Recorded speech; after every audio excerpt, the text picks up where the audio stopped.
हातावरची मेहंदी अजून सुकली नव्हती, डोळ्यात सुखी संसाराची स्वप्न होती. पण लग्नानंतर अवघ्या 4 महिन्यातच 23 वर्षाच्या धनश्रीचा संसार उद्ध्वस्त झाला. मंगळवेढ्यात एका तरुणीचा विहिरीत मृतदेह सापडतो आणि पोलीस मात्र नो कमेंट्सच्या भूमिकेत आहे. हा मृत्यू नैसर्गिक आहे, आत्महत्या आहे की एका निष्पाप मुलीचा दिलेला बळी? धनश्रीच्या आई वडिलांचा आक्रोश ऐकून दगडही पाझरेल, पण मंगळवेढा पोलिसांना पाजर फुटायला तयार नाही. 4 मार्च 2026 सकाळी 9:30ची वेळ. एका फोन कॉलने धनश्रीच्या वडिलांच्या पायाखालची जमीनच सरकली. मुलगी शेतात दिसत नाही असं सांगण्यात आलं आणि काही वेळातच तिचा मृतदेह विहिरीत तरंगताना आढळला. पण हा केवळ अपघात नाही, तर हा गंभीर घातपात असल्याचा आरोप आता तिचे माहेरचे लोक करतायत. लग्नानंतर काही दिवसातच धनश्रीला मेंटली डिस्टर्ब ठरवण्याचा घाट घालण्यात आला. इतकंच नाही तर तिच्या उपचाराचा खर्च वडिलांनीच करावा यासाठी चक्क नोटरीवर जबरदस्ती सह्या करून घेतल्या गेल्या. हा छळ होता की हत्येची पूर्वतयारी? प्रश्न पहिला, 5 दिवस उलटूनही पोलीस तपासात कमालीची गुप्तता का पाळली जाते? प्रश्न दुसरा, 3 आरोपींपैकी फक्त एकालाच अटक का, बाकीचे मोकाट का? आणि प्रश्न तिसरा, मृत धनश्रीचा दीर पोलीस खात्यात आहे म्हणून तर ही खाकी गप्प नाही ना? जेव्हा आमचे प्रतिनिधी मंगळवेढा पोलीस ठाण्यात पोहोचले तेव्हा तिथल्या अधिकाऱ्यांनी चक्क कॅमेऱ्यासमोर बोलायला नकार दिला. नो कमेंट्स म्हणत वरिष्ठांकडे बोट दाखवली. साहेब, ज्या खाकीवर सामान्य जनता न्यायासाठी विसंबून असते, तीच खाकी जर आरोपींसाठी कवच बनून उभी राहणार असेल तर त्या बापानं दात कुणाकडे मागायची? स्वतःच्या लेकीचा मृतदेह खांद्यावर घेणाऱ्या त्या बापाचा टाहो तुम्हाला ऐकू येत नाहीये का? आई वडील कॅमेऱ्यासमोर येऊन रडत आहेत, न्याय मागत आहेत. धनश्रीचा मृत्यू हा अपघात होता की सुनियोजित हत्या? पोलिसांच्या या संशयास्पद मौनामुळे आता तपासावरच प्रश्नचिन्ह उभं राहिलंय. खाकीच्या दबावाखाली हे प्रकरण कायमचं दाबलं जाणार की धनश्रीला न्याय मिळणार? मंगळवेढ्यातल्या या संशयी मृत्यूचं गूढ उलगडणार की नाही, की सत्तेच्या आणि वर्दीच्या जोरावर हा आवाज दडपला जाणार? आम्ही या प्रकरणाचा पाठपुरावा सोडणार नाही. प्रत्येक अपडेट तुमच्यापर्यंत पोहोचू. पाहत रहा HPN मराठी न्यूज. नेमकं काय नाही, आमच्या मुलीचा विवाह 16 नोव्हेंबर 25 रोजी झाला होता. त्यानंतर काही दिवसांनी तिकडं पाठवल्यानंतर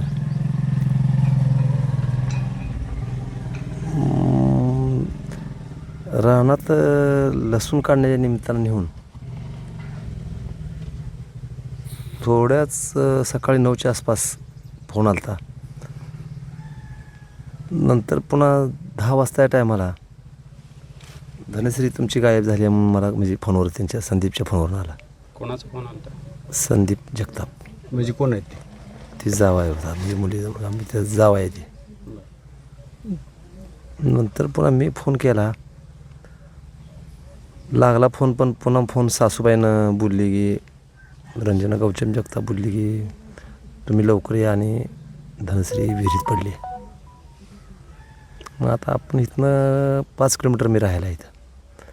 आता इथनं 5 किलोमीटर गाडी व्यवस्थित नव्हती, एक अर्धा तासात पोचलो तिथं. परंतु शेडवर गेलो तिथनं पुन्हा खाली विहीर लांब आहे, 2-3 हजार फूट अंतरावर आहे विहीर आहे. तिथं गेलो तर काय नव्हतं, त्याने दवाखान्यात नेली म्हणून कळलं. तिथून संजीवनी हॉस्पिटलमध्ये गेलो. काय केलं होतं मुलीला? सांगतो म्हणजे आता आम्ही तिथं जे शोध घेत गेलो तिथं सापड नसल्यावर दवाखान्यात आहे म्हणलं तर संजीवनी हॉस्पिटलमध्ये कळालं की बाबा तिथं ॲडमिट केले, म्हणजे नेले. तिथं गेल्यानंतर आपल्या लोखंडी त्या ट्रेजवर का नाही की मयत घोषित केलं. त्यामुळं काय शेवटी मयत असल्यामुळं आम्हाला काय पुन्हा बोलता बी आलं नाही, काय नाही. आम्ही आपलं शांत बसलो खाली. सोबत पत्नी होती, सोबत भाचा होता. भाचा बी तिकडं रडायला लागला, पत्नी बी रडायला लागली. मला तीच आवरात येईन, आम्ही आपलं खाली बसलो. त्यावेळा ती गौतमदास जगताप सासरे होते. बायकोच्या तोंडातून एक शब्द चुकून गेला की तुम्ही आमची मारली, की ते सासऱ्यानं 2 शिव्या देऊन अंगावर पळत आला आमच्या पत्नीच्या.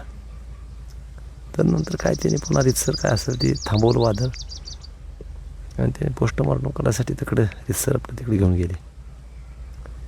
मग आता जर विचार केला तरी त्यांचं राहतं घर आहे ते शुभसंगी नगरला ढवळस रस्त्याला तिथं आहे. तिथून शेड 1000-1500 फूट अंतरावर आहे. तिथून विहीर 3000 फूट अंतरावर आहे. ही सांगण्याच्या ह्यांच्या एकंदर सांगण्यात काहीच म्हणजे त्यांचं तर ते कुठंच ताळमेळ जुळत नाही. ह्याने जाणून बुजून 9:30ला पहिला फोन, त्याच्यानंतर 11 आसपास फोन, नंतर लगी 12 वाजता दवाखाना. एवढ्या काळात ही एवढं अंतर जुळत बी नाही आणि आपल्याला तर काय ती डोळ्या निदर्शनाला थांबवलं बी नाही आणि काय नाही. काढली कशी त्यांनाच माहिती, आणली कशी त्यांनाच माहिती. मग शेवटी काय मला तर हिशोबा नाही की त्यांनी हे निवळ गाणं आहे देखावा रचिव आहे सगळं. त्यांनी घातपातच केलेलं आहे. कसून चौकशी व्हावी, कायद्या धाक बसावा. इथून पुढं तरी निदान आता माझ्या मुलीलाही शेवटी अशी अवस्था वाईट झाली आहे. आता राहिलेल्यामुळे तर कायद्या धाक असेल तर थोडं गुन्हेगारीचं प्रमाण कमी होईल. नसेल तर सर्वसामान्य माणसाला काय न्याय मिळणार नाही. आणि माझ्या मुलीला न्याय मिळावा एवढी माझी अपेक्षा आहे. ह्याच्यापेक्षा मी काय बोलू शकत नाही. लग्न होऊन 4च महिने झाले होते, काय नेमकं कारण असू शकतं? आता काय बघा, मी इथं आहे ती तथं आहे ती. आता त्यांची अपेक्षा काय आहे, मी तर स्वतः लग्न स्वतः खर्चानं करून दिलेलं आहे. दक्षिणा त्यांना काय असेल ते दिलेलं आहे. पुन्हा संसारसट दिलेला आहे. सगळा खर्च मीच केलेला आहे. आता त्यांनी त्यांच्या अपेक्षात मी तर मनातलं काय ओळखू. ती सासू वेळोवेळी तिला व्यवस्थित बोलत नव्हती. तर काही रेकॉर्डिंग आमच्याकडं फोनवर बोललेलं. मुलगी आईशिवाय बोलत नव्हती. सासू काही तर स्वयंपाक पाणी जमलंच पाहिजे, सगळं धुणं बघ सगळंच घरकाम जमलं पाहिजे फास्ट. तिची अपेक्षा वेगळी होती. ती मुलीला एवढी जमत नव्हती. मुलगी भेट होती. मग आता कसं आहे, नवऱ्यानं बी काही तर कावाकावी केली किंवा सासूने बी त्या पाठीमागं लागलं तर मुलीला तेवढं सहन झालं नसेल. आणि मग काय केलं त्यांनाच माहिती. ती आम्हाला बी कळू दिलं नाही. ह्या 4 महिन्यात कधी काय तक्रार वगैरे तुमच्यापर्यंत आली होती ह्याच्या? तक्रार काय नाही. मुलगी आमच्यापाशी काही दिवस होती. आम्ही नेऊन महिनाभर आमच्या आई तिथं 18 दिवस ठेवली तिथं. आई आली की 4 दिवसात ही असा प्रकार घडून बसला. लग्न झाल्यानंतर मुलीनं काही म्हणजे तिथं त्रास होतोय वगैरे असं काही तक्रार केली का तुमच्यापाशी? काही आईपाशी म्हणा तिच्या? काही फक्त मला स्वयंपाक जरा कमी जमतोय, कवा जमायचं तर ते आम्ही आई बी म्हणायची थोडं जमते, जरा थोडा वेळ जाईल, महिन्याभरात जमल अशा हिशोबानं सांगत होती, समजून सांगत होती. बाबा जमतंय, जमायला काय अडचण नाही. लहान होतं. वय काय, वय 23 वर्ष होतं. परंतु आज शाळा शिकलेल्या मुलात 14पर्यंत शाळा शिकले, 14वीपर्यंत. स्वयंपाक काय इतका क्लिअर सगळा जमतोय का? बरं एवढं धुणं म्हणा असो, कपडे काय स्वयंपाक असो, घर आवरायचं म्हणलं म्हणजे थोडं इतकं जमणार नाही. हळूहळू जमल अशी आमची अपेक्षा होती. अशा प्रकारे समजावून सांगत होती. त्याने काही तेवढं समजून घेतलेलं नाही मुलीला. सासू सासरा नवरा हे तिघांनी मिळून ती घातपातच केलेलं आहे. आता शेवटी कसं आहे, त्यांच्या ताब्यात वस्तू ती होती. आपण इथं 5 किलोमीटर अंतर राहणार, आपल्याला काय करणार आहे. फोन आल्यानंतर आपण पळत गेलो तर आपल्याला कुठलाच नमामोज लागू दिला नाही. त्याने ते इथं उलट लावून ठेवली आणि शेवटी अंगावर पळत आणा निघाला. सासरा झाला ती ह्याच्या संजीवनी हॉस्पिटलमध्ये का नाही कॅमेरा ती कळते, आम्ही ती काढून तुम्हाला दाखवतो. पण ते त्यांची वर्तणूक एकंदर का नाही अशी वाईट. शक्यतो तुमच्या परीनं काय जेवढं करता येईल तेवढं खात्यामार्फत आम्हाला न्याय मिळावा आणि त्यांना शिक्षा व्हावी एवढीच आमची अपेक्षा आहे. पोलिसात दाखल करताना तुम्ही मुलीवर काहीतरी ट्रीटमेंट चालू आहे वगैरे पण म्हटलं होतं, काय होतं? अहो स्टेटमेंट काय जाधव, आता कसं आहे थोडं बहुत काही जरी झालं तर माणूस दवाखाना बघतेच, अगोदर उपचार घेतेच. अडचण आल्यानंतर थोडं त्रास वाटल्या म्हणून आम्ही जाधव डॉक्टरला त्यांच्या साक्षीने घेऊन गेलो. त्या पोलिसाला नेले, त्याच्या बायकोला नेले, त्या मुलाला नेले. गाडी मी स्वतः करून मुलीला तर डॉक्टरला समजावून सांगितले. डॉक्टरने सांगितलं होतं CT स्कॅन केलेला आहे, एक दुसरी चाचणी केलेली आहे, आपल्याला एक 5-6 महिने कोर्स करावा लागेल, हळूहळू ती पूर्ण कमी होते, काय टेन्शन घ्यायचं कारण नाही असं त्यांनी त्यांना समजावून सांगितलं होतं दवाखान्यात. स्वतः मुलाखत डॉक्टरची त्यांची झाली ती. त्यांची ती मुलीची आमच्या जाऊ एक पल्लवी म्हणायची, ती पोलीस सोबत नेलता. ती म्हणजे आमचा जाव आहे संदीप, ती संदीपला नेलतं. आमची मुलगी मी माझा असं परत त्यांना समक्ष डॉक्टरपर्यंत पोच केलं होतं आणि त्यांची डॉक्टरची मुलाखत घालून दिली ती. त्यांना सांगितलं डॉक्टरनं तुम्हाला काय 5-6 महिने कोर्स करावा लागेल, सगळं क्लिअर होते, हे नॉर्मल आहे, सगळं रिपोर्ट नॉर्मल आहेत म्हणून सांगितलं होतं. मग आता ह्याच्यापेक्षा आपण वेगळं काय करू शकणार? त्या ट्रीटमेंटच्या पैशावरून काय वाद चालता का? म्हणजे तुम्ही नोटरी वगैरे? नाही, त्यांनी आम्हाला जबरदस्ती नोटरी करून घेतली होती. कारण तुम्ही ही खर्च करा आणि तुम्ही लिहून द्या म्हणून त्यांना म्हणलं होतं. लिहून काय द्यायचं आहे, आपण उच्च कुळातली माणसं आहे, आपण थोडी एकमेकाला समजावून घेतलं पाहिजे. असं काय करार कसला लिहून द्यायचा? काही दिवस मी टाळटाळ केली ती, नाही देता येत नाही. मग ती शेवटी कसं आहे, ती म्हणली असू द्या जिकडं तिकडं तुमचं संसार माघार घेऊन जावा. लिहून देत असेल तर मुलगी आणतो, नसेल मुलगी बी आणत नाही, तुमचं संसार माघार घेऊन जावा. शेवटी तर भाचा म्हणला असू द्या मामा, काय रे, फक्त जबाबदारी आपण घ्यायची आहे की राहिलेला 5-6 महिन्याचा कोर्स असेल, 4 महिना असेल ते आपण करू, आपल्या स्वखर्चानं करू. आता आणि शेवट जिकडं- मागणी काय तुमची? आमची शेवट मागणी काय, आता आम्ही सगळं स्वखर्चानं त्यांना करून दिले तरी त्यांना समाधान झालं नाही. शेवटी घातपात केला. आता यांना कठोर शिक्षा व्हावी आणि इथून पुढच्या काळात राहिलेल्या मुलीशीला तर न्याय मिळावा, नसेल तर कायद्याला धाक जर नाही उरला तर शेवटी वादळ उठणारच आहे आणि मग सर्वसामान्याला न्याय कसा मिळणार. कशा प्रकारच्या शिक्षेची अपेक्षा करताय तुम्ही? त्यांना ते जन्मठेप झाली पाहिजे. हां, आता माझं नाव वनिता आप्पासाहेब मोरे. माझी मुलगी आहे ती धनश्री आप्पासाहेब मोरे. मग तिनं गेल्यावर नांदाय गेल्यावर 16 तारखेला लग्न झालं तिचं. आता 4था महिना चालू आहे लग्नाला तिच्या. लग्नाला झाल्यावर ती इथं माझ्यापाशीच होती. माझ्यापाशी झाल्यावर मी चांगली सांभाळली, चांगली झाली. तिचा दीर यायचा मुलीचा, थोरला दीर आहे ते. मंगळवार सुट्टी असायची. त्यांना जर मंगळवारी सुट्टी असायची, मंगळवारी सुट्टी असली की इकडे यायची, आम्हाला धमकी द्यायची. मला म्हणायची हिला स्वयंपाक शिकवा, अमकं करा, काय करा. मग मी आपण स्वयंपाक पण शिकवला, सारं झालं. दवाखान्याचं होतं त्यांच्या सल्ल्यानंच आम्ही दवाखाना करायचो. आम्ही काय दवाखाना त्यांच्या सल्ल्यात त्यांना घेतल्याशिवाय करत नव्हतो. त्यांना आधी आम्ही 3,500च्या गाड्या करायचो, त्यांना न्यायचो. त्यांना पण आम्ही पैसे खर्च दिले नाहीत, दवाखान्याचा पण खर्च त्यांना करू दिला नाही. पण न्यायचो. इथनं नेल्यावर मग त्यांनी बरं यायची, नटत यायची. मुलगी पण चांगली झाली. पुन्हा मुलगी नांदाय घालवली आम्ही. मुलगी नांदाय घालवल्यावर पुन्हा आजीला तिच्यासोबत घालवलं. ती कशी काम करते कशी नाही. मग ती चांगलंच काम करायचे. चांगलं काम करायचे म्हणल्यावर चांगलं तर काम करायला तर सासू त्रास द्यायची. मग मुलीला माझ्या काय रानात जायचं नव्हतं. रानात नाही जायचं गेल्यावर मग मुलगी म्हणायची मला, मग मला रानात न्यायला लागली ती.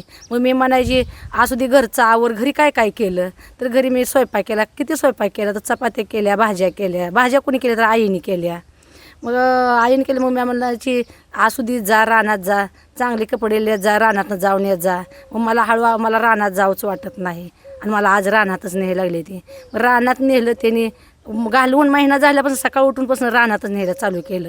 आणि मुलगी माझी कवा रानात गेली नाही. 14वी शिक्षण झालं होतं तिचं. ॲडमिशन आणि इंग्लिश स्कूलमध्ये होतं. मग इंग्लिश स्कूलमध्ये ॲडमिशन होतं. परीक्षा काय त्यांनी देऊ दिली नाही. त्या पुण्याचं पण शिक्षण काय त्यांनी करू दिलं नाही.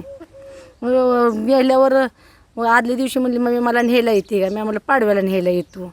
पाडव्याला न्यायला पुन्हा दुसऱ्या दिवशी मीच फोन केला तिला, धनश्री काय करते ग. काय नाही स्वयंपाक करते. स्वयंपाक करते म्हणल्यावर मला रानात जायचं नाही तर मला बळजबरीने रानात न्यायला लागली ती. मग मी म्हणलं तवा पण म्हणलं जा रानात. जर रानात गेली, घरी होते त्यावर फोन उचलला. रानात गेल्यावर मी फोन केला, फोन उचलला नाही. पुन्हा फोन केला, उचलला नाही. पुन्हा परत जावायच्या फोनवर केला, पुन्हा उचलला नाही. मग आमच्या मालकाला मुलीच्या वडिलाला फोन आला की धनश्री गुमावली आहे म्हणून.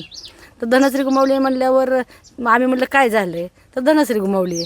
मग पुन्हा फोन आला धनश्री काय हिरीत पडली आहे. लगेच 5 मिनटात गुमावली म्हणली का लगेच फोन आला हिरीत पडली आहे म्हणून. हिरीत पडली आहे म्हणून फोन आला. मग आम्हाला काय जाऊ दिलं नाही. मालक आमचे गेले. धनश्रीचं वडील गेलं. धनश्रीचं वडील गेलं. आमचा भाचा गेला. मग त्यांना संजीवनी हॉस्पिटलमध्ये गेलं का त्यांना प्रेत दिसलं. दिसल्यावर मी अनेक फोन केला. माझा काय कोणी उचलला नाही. मग मी जावयाला फोन केला, काय करते धनश्री म्हणलं. तर तुम्ही याच चटकेनं धनश्रीला मी संजीवनी हॉस्पिटलमध्ये आणले. मग मी आणि माझा मुलगा गेल्यावर बाहेर होतं तिचं सासराही बोलत होते. मग मला वाटलं हीच लय चांगली खुशमध्ये आहे ती, मुलीला ॲडमिटच केलं असेल, काय तर थोडं झालं असेल. हिरीत पडली म्हणून पण मला काय सांगितलं आणि काहीच नाही. ह्यांचीच बाहेर चर्चा झाली. मग मी आत गेली. मला सरळ प्रेत दिसलं. प्रेत दिसल्यावर मी म्हणलं तुम्ही किती सांगितलं समजावून, माझ्या मुलीला येत नव्हतं का. माझी मुलगी शाळा शिकलेली होती, शाळेतनं काढली का तुम्हाला दिलती. माझ्या मुलीला येत नसून काम तरी पण तुम्ही करायचं ते केलंच म्हणलं तिला. केलं म्हणल्यावर सासरा आला, माझ्या अंगावर 2 शिव्या दिल्या आणि पळत आल्यावर मग मी मागं सरले. आमचं मालक म्हणलं नको काय बोलायला, गप असं आपलं झालं आहे काय आणि त्यांना बोलायचं आहे काय म्हणलं. आम्ही तेवढ्यावर मग थांबवलं, गप बसलो. घरी आलो आणि हाही आमच्या मुलीचं आम्हाला वाईट वाटलं. आम्ही त्यांना त्या वेळेत काहीच करू शकलो नाही. आमच्या मुलीकडेच आम्ही बघत बसलो. माती दिवशी पर पुन्हा मग आम्ही म्हणलं आम्ही सोनं घेतलं, आम्ही हुंडा दिला आहे. माझ्या मुलीची समाधान व्हावं म्हणून तेवढं सोनं घाला. मग नंदनं काय समृद्धी म्हणून नंदा तिनं काय सोनं दिना गेल्यावर मी काय प्रेतीतनं हलवू देना. माझी जी हिथं तर दमूट माती करायची, नाहीतर त्यांनी मसून वाट्यात न्यायला लागली. मी काय मसून वाट्यात नेऊ दिलं नाही. मग माझी जी हिथं तर मूठ माती करायची, माझी सोनं द्या. त्यांनी सोनं त्यांच्या पैसे ठेवून घेतलं आणि मंगळसूत्र दिलं. मग मी आपण पाया पडलं, मंगळसूत्र केलेलं गाठलं आणि दुसरं पण मंगळसूत्र मोठं गाठलं. सासरा उशाला बसला. सासऱ्यानं काय केलं, अंधार पडला होता, चालले होतं प्रियत तिकडं. सासऱ्यानं अगं प्रियताचं सोनं काढलं आणि सासऱ्याने खिशात गाठलं. मग आमच्यातलं नातेवाईकांनी बघितलं. मग ती पण हिसकावून घेतलं सोनं. तिचं सोनं घेतलं. आम्ही म्हणलं जाळात टाका, जळू द्या माझ्या लेकीला, तेवढं समाधान होईल म्हणल्यावर जाळात टाकलं. ती हे केलं. सकाळ उठून माती दिवशी गेल्यावर निवद दावला नवऱ्यानं आणि सत्यजित गौतम जगताप आम्हाला सोन मागायला आली. सत्यजित गौतम जगताप मला आमच्या चुलत्यांना सोन मागायला, नातेवाईकाला, मुली दोन्ही पण भाऊ आले. ती पण आले आणि आमचे जावाई पण आले. सोन मागायल्यावर मी म्हणलं तुम्हाला सोन्यापेक्षा मुलगी आधी का, तुला त्या दिवशी जाळात उचलून टाकायचं होतं पण आम्ही टाकलं नाही. तुला सोनं कशाला, तुला एंड्रिलची बाटली आम्ही प्यायला देऊ, तू ये इकडं. हे इकडं म्हणल्यावर ती तशीच पुढे निघून गेल्यावर पुन्हा माझं एवढंच म्हणणं आहे की असं माझ्या मुलीसारखं जगातल्या मुलीला कुणाच्या देखील केसर ढाकायला लागला नाही पाहिजे. त्यांना असा कडक कायदा दावा की ते आयुष्यभर त्यांच्या ध्यानात राहिलं पाहिजे. जगाला पण वाटलं पाहिजे माझी मुलगी दुसऱ्याही मुली सुखी राहावं, ह्या मुलीसारखं होऊ नये. कुठल्याही आईची लय वाईट अवस्था होत असते मुलीला असं झाल्यावर. आणि हुशार मुलीला तर काय तर निमित्त लावून तर असं केलं तर जगात अनेक लय घटना घडत जातील. माझ्या फक्त मुलीला एकच न्याय पाहिजे की त्यांना जन्म ठेपायची शिक्षा करायची. आणि सासूला तर लय कडक कायदा करायचा. सासूला तर बाहेर आणि ते सत्यजित गौतम जगताप आहेत, ते पोलीस आहेत म्हणून त्या जीवावर मला जर मंगळवारी येऊन मला माझ्या लेकीला धमकी देऊन जात होता.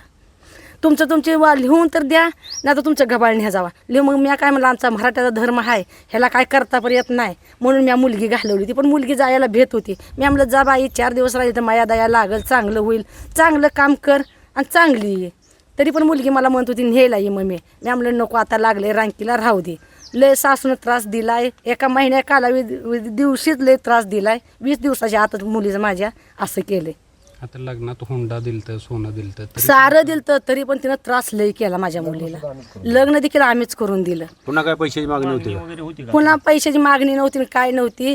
फक्त काम येईना हिला, हिटूक लावणे आणि तुमचा संसारसाठी माघारी न्या आणि मुलीला पाठवा. मग आम्ही म्हणलं लिहून घेतल्यावर मुलगी तुम्हाला चालते आणि नाही लिहून घेतल्यावर चालत नाही काय. मग मुलीनं माझ्या लिहून घेतल्यावर बाकून बाचा माझ्या काय मोठेपणा आहे म्हणून तोंड लय कसनुकं केलं, तर बोलत नव्हती. म्हणायची माझ्या बाकून लिहून घेतलं, मग मला नांदूनच तिथं दावायचं आहे म्हणायची. म्हणून मुली आमच्या संग विरोध करून मुलगी म्हणली मला नांदायचं आहे, मला आईबापाच्या घरी राहायचं नाही म्हणून धडा करून गेली. पण धडा करून गेल्यावर तिला जरा स्वयंपाकी नाही जमला. मग सासूनं काय शिव्या द्यायची, हिटूक लावायची, तुला आईबापानं काय शिकवले का नाही म्हणायची. नाही हो आई म्हणायची, माझं चुकलं, सॉरी म्हणायची. मग सॉरी म्हणल्यावर पुन्हा चांगलं उद्या करते म्हणायचं चांगलं. तिनं कसलंही माझ्या मुलीला समजून घेतलं नाही आणि ह्याचा न्याय लवकर व्हावा माझी एवढीच विनंती आहे.